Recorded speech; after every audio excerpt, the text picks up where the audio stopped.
Itu berkenaan dengan hati yang pertama. Selepas itu, selepas dibersihkan hati, dimasukkan iman dan hikmah, Nabi SAW ditunjuk dengan satu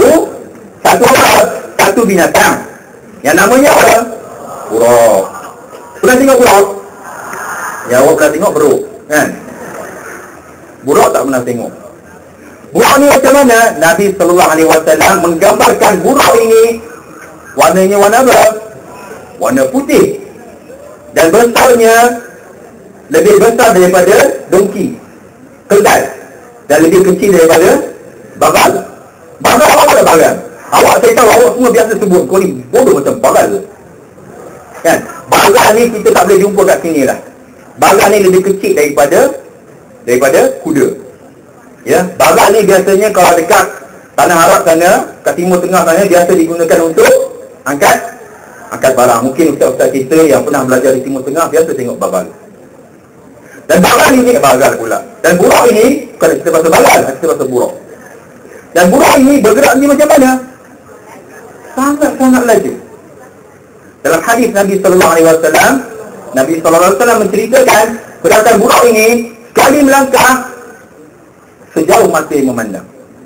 Cuba awak pandang kat satu tempat. Dah sampai dah. Saya pandang tadi pula sampai dah. Macam tu buruk. Bukan macam kita. Kalau naik kuda kan belum tentu lagi kan. Kalau kereta naik Ferrari lah paling laju, ataupun Formula 1, nak kena start enjin dulu. Cik. Lepas tu masuk gear 1, gear 2, lambat ni jalan. Itu pun kenderaan yang paling laju. Tapi buruk yang Allah Subhanahu Wa Taala kurniakan, pergerakannya sekali langkah. Cuba pandang kat sana. Cuba pandang. Dah sampai dah. Macam tu. Jadi dah, kalau mata awak boleh pandang dekat mana tu, itu apa bangunan apa paling tinggi tu? Gold Coast kan? Gold Coast tak salah tu Australia. Hotel Gold Coast. Awak pandang saja kan? Tapi mata awak sure lagi jauh kan? Dah sampai dah. Itu kelajuan buruk. Naik buruk sampai dekat mana? Sampai dekat mana? Masjidil Aqsa. Masjidil Aqsa kan? Kan Masjid Kelang. Saya sebut Masjid Kelang ni. Tak ada sebut. Masjidil Aqsa. Yang sekarang ini Masjidil Aqsa ini sedang ditawan oleh siapa? Oleh Zionis. Nabi SAW kata, kalau nak pergi tempat, pergi 3 tempat ini. Kalau nak tengok-tengok pergi tempat, pergi 3 tempat ini. Kalau nak melancong, pergi 3 tempat ini. Apa dia? Masjidil Haram, Masjidku ini, iaitu Masjid Nabawi, dan Masjidil Aqsa. Masjidil Haram dan Masjidil Nabawi kita dah pernah boleh pergi. Those yang dah pergi umrah dah pergi, dah pergi pun melawannya. Tapi Masjidil Aqsa sampai sekarang kita tak boleh nak pergi. Tengok gambar saja. Jadi apa peranan kita? Kalau boleh dalam hati kita ini adalah paling sedikit pun nak membebaskan Masjidil Aqsa daripada Zionis. Paling sikit. Kalau tak ada, itu menandakan iman kita kurang ataupun lemah dalam hati kita. Dan Alhamdulillah, sekolah pernah juga mengadakan kutipan wang untuk disalurkan kepada kawan-kawan kita di Palestin sana. Dan saya rasa program ini patut diteruskan. Dan sekolah saya rasa mungkin kalau boleh, mungkin pihak badan ataupun siapa student ketua pelajar buat satu tabung. Satu hari 10 sen ataupun sebulan RM1 ke, kan, cukup setahun kita kumpul, kita bagi dekat NGO yang tugasnya untuk menyampaikan bantuan kepada kawan-kawan kita, saudara-saudara kita di Palestin sana. Kita tak mampu nak pergi sana. Banyak NGO di Malaysia ni yang membantu, yang salurkan bantuan kewangan, pakaian dan sebagainya untuk disampaikan kepada saudara-saudara kita di Palestin.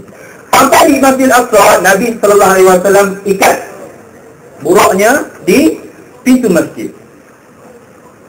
Perbuatan ini telah dilakukan oleh para Nabi sebelumnya. Dan Nabi SAW mengikuti sunnah Nabi yang sebelum itu. Maknanya Nabi SAW ikat buruk. Kenapa perlu diikat buruk ini? Bukankah buruk ini telah digunakan oleh Allah Subhanahu Wa Taala, telah disupply oleh Allah Subhanahu Wa Taala untuk digunakan sebagai kenderaan? Bukankah buruk ini seekor tu seorang ni? Seekor lah ya. Seekor Buruk, kenapa kita perlu ikat dia? Dia merupakan makhluk yang taat kepada Allah Subhanahu Wa Taala. Kalau Nabi tak ikat pun, buruk nak lari ke? Buruk tak lari. Apa dia? Macam tu. Masing-masing semangat nak bercakap. Alhamdulillah. Kenapa Nabi ikat buruk? Nak menandakan apa dia? Tawakalnya Nabi kepada Allah Subhanahu Wa Taala. Apa maksud tawakal? Serah kepada Allah Subhanahu Wa Taala selepas diletakkan usaha.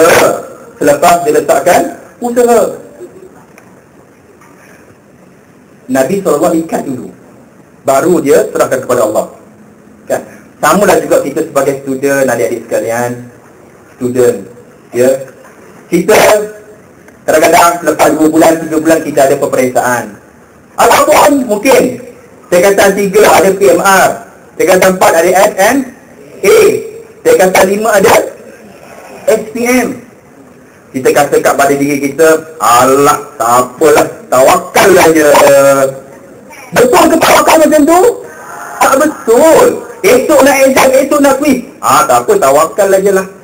Kan? Itu bukan tawakal. Sebagai pelajar, awak semua, anda semua kena ambil pengajaran dari surah Nabi Sallallahu Alaihi Wasallam. Nabi Sallallahu Alaihi Wasallam tidak melepaskan buruk begitu saja. Dia tambat buruk itu. Kan?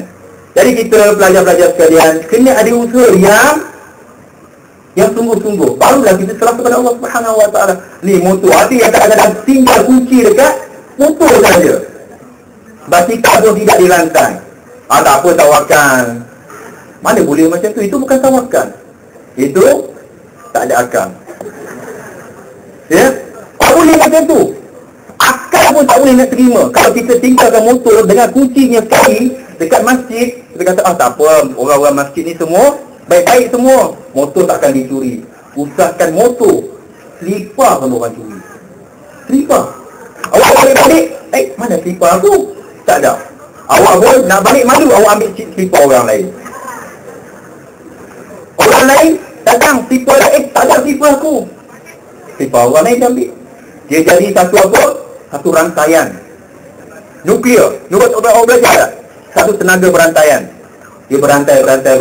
Rupanya slipper tu bukannya kena curi. Orang yang pertama tu dia terlupa letak kat mana.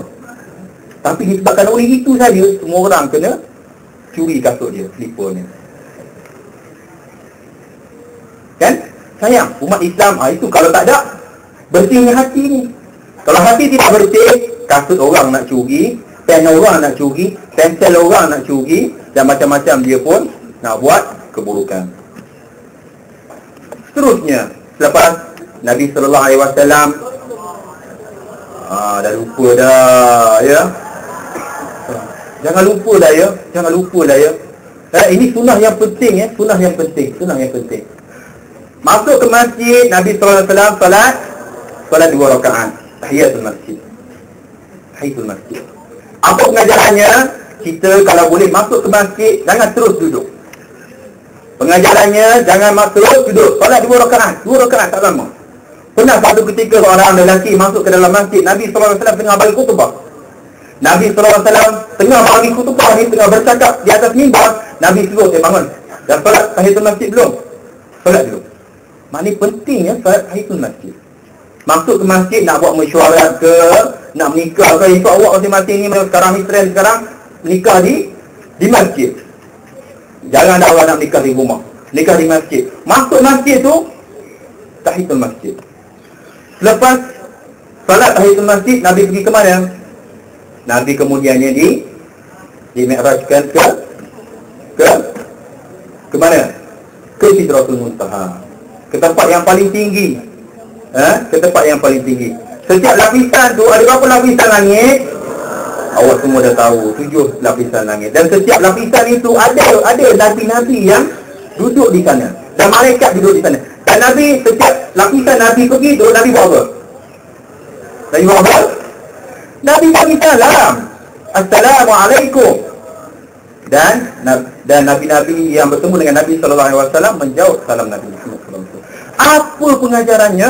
Apa pengajarannya? Nabi sallallahu alaihi wasallam merupakan orang yang sangat suka memberi salam. Nabi SAW merupakan insan yang mulia, yang suka memberi salam. Hatta dengan budak-budak pun dia bagi salam. Pernah satu ketika sahabat berjalan-jalan, dia bagi salam dekat budak-budak. Assalamualaikum. Lepas tu sahabat ni kata apa? Nabi masa tu dah meninggal dunia dah wafat dah. Dia kata apa? Dia kata, inilah perbuatan Nabi SAW. Dia kalau jumpa dengan budak-budak pun dia bagi salam. Kita macam mana? Kita ingat kita besar, kita senior, tua tahun saja. Kita tak ada, kau bagi salam kat aku. Rugilah. Patutnya yang semua umat Islam ambil peluang ini untuk bagi salam. Dan Nabi SAW bersabda dalam hadis Abu Dawud,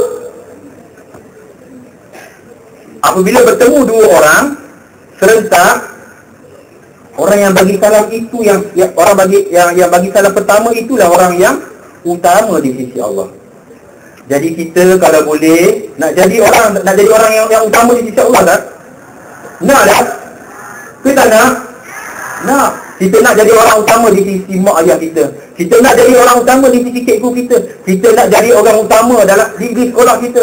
Kita nak jadi orang yang utama di kalangan kawan-kawan kita.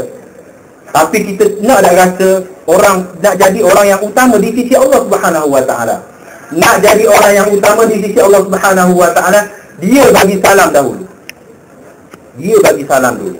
Tak kira muda ataupun kecil, tua ataupun dewasa, kita bagi salam dulu. Sama ada kita sini ataupun kita cikgu ataupun kita siapa, kita bagi salam dulu. Kalau kita nak jadi manusia yang utama di sisi Allah Subhanahu Wa Taala. Sebelum sallallahu alaihi wasallam naik ke langit tu, Nabi sallallahu alaihi wasallam telah dihijaukan dengan apa? Ingat tak? Sebelum Nabi sallallahu alaihi wasallam di-mi'rajkan ke atas, ke Sidratul Muntaha ataupun lebih daripada itu, Nabi sallallahu alaihi wasallam dihijaukan dengan apa? Dengan apa? Dengan arak dan susu. Dan Nabi pilih apa? Nabi pilih susu. Masa tu peristiwa ni berlaku masa bila? Masa Nabi sallallahu alaihi wasallam dakwahnya masih di Mekah dan arak belum diharamkan lagi. Pengharaman arak berlaku di Madinah. Maknanya Nabi sallallahu alaihi wasallam dihidangkan dua minuman yang halal. Satu ialah susu, satu ialah arak. Kalau kita pilih apa? Ya ke? Awak susu pun tak minum. Kan? Awak cuba kalau contohnya di kantin jual air susu dengan air sirap, awak pilih air apa? Air sirap. Jangan kentong lah. Mana tak percaya. Kan? Awak dihidangkan dengan ABC contohnya. ABC ni apa? Air berperisa coklat. ABC dengan susu. Mana awak pilih? Awak pilih air berperisa coklat. Sure. Betul tak? For sure lah. Awak tak pilih susu punya. Tapi Nabi sallallahu alaihi wasallam bila dihidangkan Nabi sallallahu alaihi wasallam air arak, yang ini masuk air belum haram lagi, dan arak merupakan di antara air yang best pada ketika itulah. Sekarang tak boleh minum. Nabi sallallahu alaihi wasallam pilih susu. Dan alhamdulillah Jibril kata, nasib baik kau pilih susu kerana susu ini merupakan fitrah. Nabi tahunya apa? Islam ini merupakan agama yang fitrah. Terusnya Jibril kata bahawa kalau kau pilih arak, nescaya umat-umatmu akan banyak terjerumus dalam fitnah. Dalam kata-kata Jibril yang macam itu pun tak terjerumus dalam fitnah, pun kita sekarang ni terjerumus dalam banyak fitnah. Fitnah yang saya maksudkan ialah bukan fitnah kata dia tu pergi ke kilang arak. Bukan itu maksudnya. Fitnah ni maksudnya apa? Kekacauan. Fitnah ni apa? Kerosakan. Fitnah ni apa? Keserabutan. Fitnah ni apa? Huru-hara. Kita tengok kat luar sana, apa jadi? Islam tak letak dalam diri kita. Awak belilah surat khabar, tengok dalam surat khabar, muka depan apa dia? Semalam kita baca apa? Lumba haram lah, betul, lumba haram contohnya. Hilang arak contohnya. Saya main sebut je, main pandai je.